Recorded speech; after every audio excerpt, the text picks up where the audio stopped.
I remember I used to have a library in my house, and I used to give the neighborhood kids books that I used to let them borrow my books, and I had, like a librarian, I used to write down who borrowed my book and when I was going to get it back. Hi guys, I'm Priyanka Chopra Jonas, and I'm about to give Marie Claire a sneak peek into my personal library. This is Shelf Portrait.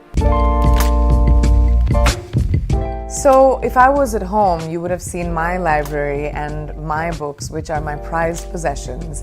But at the moment I'm not. I'm filming a movie in London. But I do have a few books in here that I did bring with me and that I have bought while I've been in London.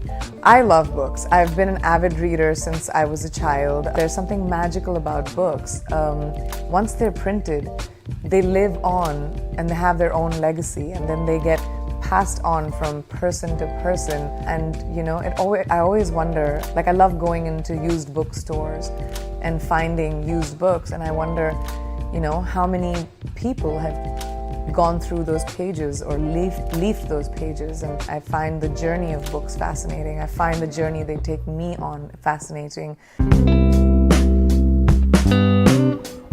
One of the books that I want to talk to you guys about today on my bookshelf is Amnesty by Aravind Adiga.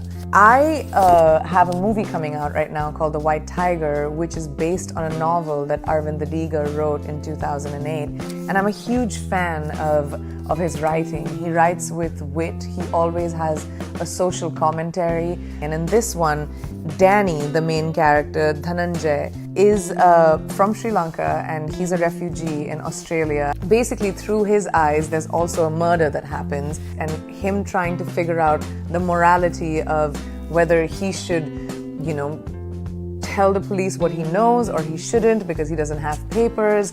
And it's just the writing. He's so clever in his writing, and he's humorous, and he's sarcastic, and he's dark, but at the same time, you know, has a very fast-paced sense of storytelling. This book sort of makes you think about, you know, refugees around the world, and their lives and their choices, and the choices they have to make, and the ones that are made for them. It's something that, you know, makes you think about that, and that's what I definitely picked up from this. What's my all-time favorite book cover? I've been a big fan of graphic novels and comics as well. I have to say, The Watchmen was one of my favorites, and I remember, like, you know, seeing it and it being seared into my memory. And of course now The Watchmen is a TV series, and it was a movie as well. So that's something that I really remember. The world fascinated me. Who's my all-time favorite crush? This is really cheesy. Instead of it being like some heroic crush from, you know, one of the great novels that I've read, I would like to say it's Archie Andrews from the Archie comics. I really think I had a real crush on him. Weirdo. This is one of my favorite books of the year. It's called Homegoing. It's written by Gyazi. It's based in the 18th century, actually, and it's the story of two half-sisters in Ghana, and who are born without the knowledge of each other. And one gets married to an Englishman and, you know, lives an affluent life, and the other one gets sold into slavery in the same castle that her sister is married into. It has a commentary on family. It has a commentary on the slave trade and what that did. It has a commentary on being a black woman in America today, where the book ends, actually. And it really makes you think about life and the privileges that come along with it, and, you know, what is destined for you, and what are the choices that you make that change your destiny. What book would I recommend to a book club? At the moment, I would maybe recommend my book to the book club. It's called Unfinished. I would love for you guys to check it out and see if I did an okay job, you know, as a first-time author. What was the process like to write a book? Daunting, but exhilarating at the same time. I remember being terrified at the thought of even putting words down, and then now I'm terrified at the thought of everyone reading them. So I have really newfound respect for all the authors that I've loved and admired. This is no small feat. This is the next book I'm going to talk about. I'm sure a lot of you have heard of it and seen it. The storytelling is extremely vivid, which I love. It's about how she becomes the woman that she is, you know, from Chicago to the White House.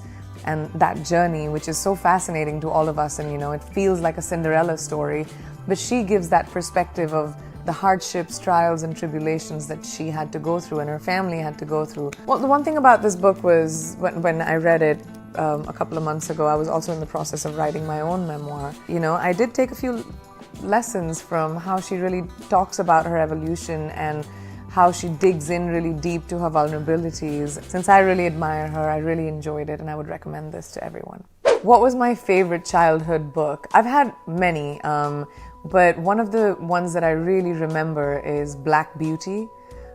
It's the story of this black stallion horse. She's raised by a very loving owner and then gets sold into, a workforce. As an animal lover, I remember being really, really moved by this book as a kid.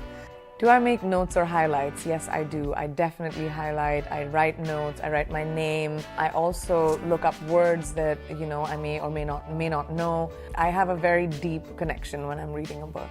Okay, next book I'm going to be talking about to you is Harry Potter and the Philosopher's Stone.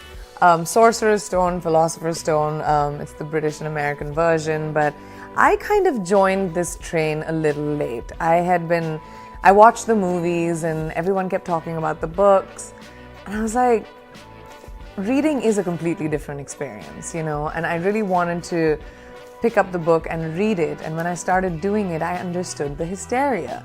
Yes, it's based in a fantasy land, and yes, we're talking about magic, but the kind of issues that Harry deals with and the relationships and the people, they're all so human. And I think that's what makes this book so riveting, that, you want to follow Harry and his friend's journey, and you want to see and learn from him at his young age about being adventurous, but also, being able to stand your ground and being brave. And so I would recommend this to everyone who hasn't read the books. You must check out all the books. What's my favorite genre? So it depends on my mood. I think I love reading fiction. Sometimes I love reading non-fiction, depending on who it is. But most of the time, I do love getting my hands on a good old murder mystery. Who gives me the best book recommendations? Well, most of the time Apple does, or Google does. But besides that, my mom, my friends, who are avid readers, or the book clubs. I love following Reese Witherspoon's book club, Sonali Bendre's book club, even Oprah's book club. Those are really interesting. One of my other favorite books, and I don't have the physical copy of it, is Letters from a Father to His Daughter by Jawaharlal Nehru. And Jawaharlal Nehru was the first Prime Minister of India after our independence from the British.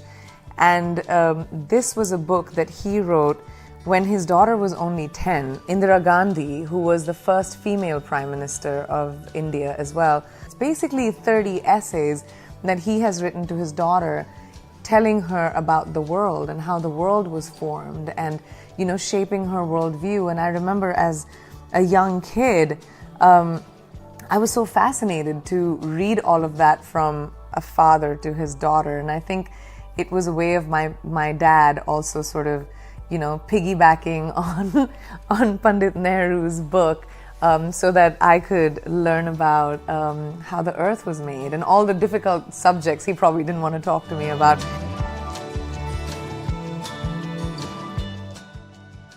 Thank you for watching Shelf Portrait, and please make sure you check out my new book called Unfinished and my new movie. It's called The White Tiger on Netflix, and also subscribe to Marie Claire.